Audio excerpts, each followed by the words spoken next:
15 ವರ್ಷ ಮೊದಲು ತಮಿಳಲ್ಲಿ ನಂದು ಪೈಟ್ರಿ ಬುಕ್ ಅಲ್ಲಿ 4 ವಾಲ್ಯೂಮ್ ನಾನು ಮಾಡಿದೆ. ಅದರಲ್ಲಿ ಸೆಕೆಂಡ್ ವಾಲ್ಯೂಮ್ ಅಲ್ಲಿ ಆಕ್ಟರ್ ರಘುವರನ್ ಬಗ್ಗೆ ಒಂದು ಪೈಟ್ರಿ ಬರೆದೆ. ಅದು ಫಿನಿಶಿಂಗ್ ಅಲ್ಲಿ ಒಂದು ವರ್ಡ್ ಕೊಟ್ಟಿದೆ.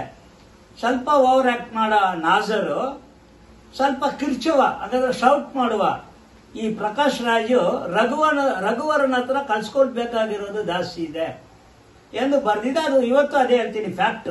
ರಘುವರನ್ಗೆ ಕಂಪೇರ್ ಮಾಡಿದ್ರೆ ನಾಜರ್ ಇರ್ಲಿ, ಯಾವನಿರ್ಲಿ, ಪ್ರಕಾಶ್ ರಾಜ್ ಇರ್ಲಿ, ಅವನೆಲ್ಲ ಬಂದು ರಘುವರನ್ ಮುಂದೆ ಆಕ್ಟಿಂಗ್ ಅಲ್ಲಿ ಕಡಿಮೆ. ಅದು ಪ್ರಕಾಶ್ ರಾಜ್ ಅವನಿಗೂ ಗೊತ್ತು. ಬಟ್ ಸಬ್ಜೆಕ್ಟ್ ಅದಲ್ಲ. ಆಮೇಲೆ ಒಂದು 3 years ಆಗಿ ಪ್ರಕಾಶ್ ರಾಜ್ ಅವನು ಮಾತಾಡೋದು ನಾನು ಕೇಳ್ತಾ ಇದ್ದೀನಿ.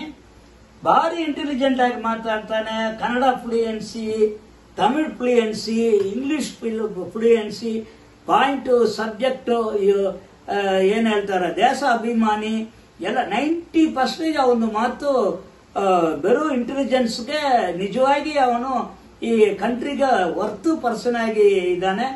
ಅವನು ಎಲ್ಲ ಪಾಯಿಂಟ್ಗಳು ಅಪ್ರಿಶಿಯೇಟ್ ಮಾಡಬೇಕಾಗಿದೆ. ಎಲ್ಲ ಸಬ್ಜೆಕ್ಟ್ ಕವರ್ ಆಗಿದೆ. ಎಂತ ಇಂಟರ್ವ್ಯೂಗಳು, ಯಾರು ಬಂದು ಅವನ ಹತ್ರ ಮಾತಾಡಿದ್ರೂ ಇವಂದೇ ಎಫೆಕ್ಟಿವ್ ಆಗಿದೆ. ಅವ್ರು ಮಾತಾಡಿರೋದು ತುಂಬಾ ಜನರ ಹತ್ರ ಇಂಟರ್ವ್ಯೂ ಅದೆಲ್ಲ ಕೇಳಿದ್ದೀನಿ. ಸುಬ್ರಹ್ಮಣ್ಯ ಸ್ವಾಮಿನ ಹಿಡಿದು ಇನ್ ಶಾರ್ಟ್ ಹೇಳಿದ್ರೆ ಎಂತ ನ್ಯೂಸ್ ರಿಪೋರ್ಟರ್ ಇರಲಿ, ಎಂತ ಪೊಲಿಟಿಷಿಯನ್ ಇರಲಿ, ಅದು ಪರ್ಟಿಕ್ಯುಲರ್ಲಿ ತಮಿಳ್ನಾಡಲ್ಲಿ ಇರೋ ಪೊಲಿಟಿಷಿಯನ್ ಎಲ್ಲ ನಾನು ಜೋಕರ್ಸ್ ಅಂತ ಹೇಳೋದು.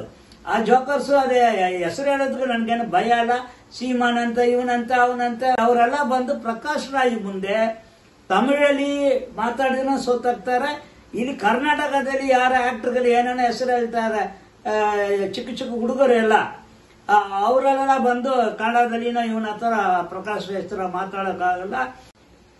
ಇಂಗ್ಲಿಷ್ ಅಲ್ಲಿ ಇಂಟರ್ವ್ಯೂನೋ ಇಲ್ಲಾಂದ್ರೆ ಡಿಬೇಟ್ ಅಂತ ಹೇಳ್ತಾರೆ. ಸುಬ್ರಹ್ಮಣ್ಯ ಸ್ವಾಮಿ ಅಂತ ಅವರು ಬಂದ್ರೂ ಈ ಪ್ರಕಾಶ್ ರಾಜ್ ಅವನ್ನ ಗೆಲ್ಲಕ್ಕಾಗಲ್ಲ, ಅಷ್ಟೊಂದು ನಾಲೆಡ್ಜ್ ಇದೆ.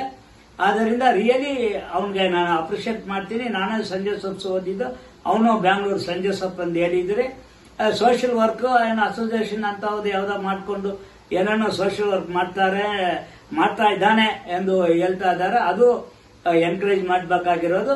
ಇನ್ ಶಾರ್ಟ್ ಆಗಿ ಹೇಳಿದ್ರೆ ಪ್ರಕಾಶ್ ರಾಜು ರಿಯಲಿ ಬಂದು ಇಂಡಿಯಾಗೆ ಒಂದು 50 ಜನರು ಬೇಕಾಗಿರೋ VIP ವರ್ತಿ ಪರ್ಸನ್ಸ್ ಅಂದ್ರೆ ಅದರಲ್ಲಿ ಪ್ರಕಾಶ್ ರಾಜ್ ಒಬ್ಬನು. Thank you.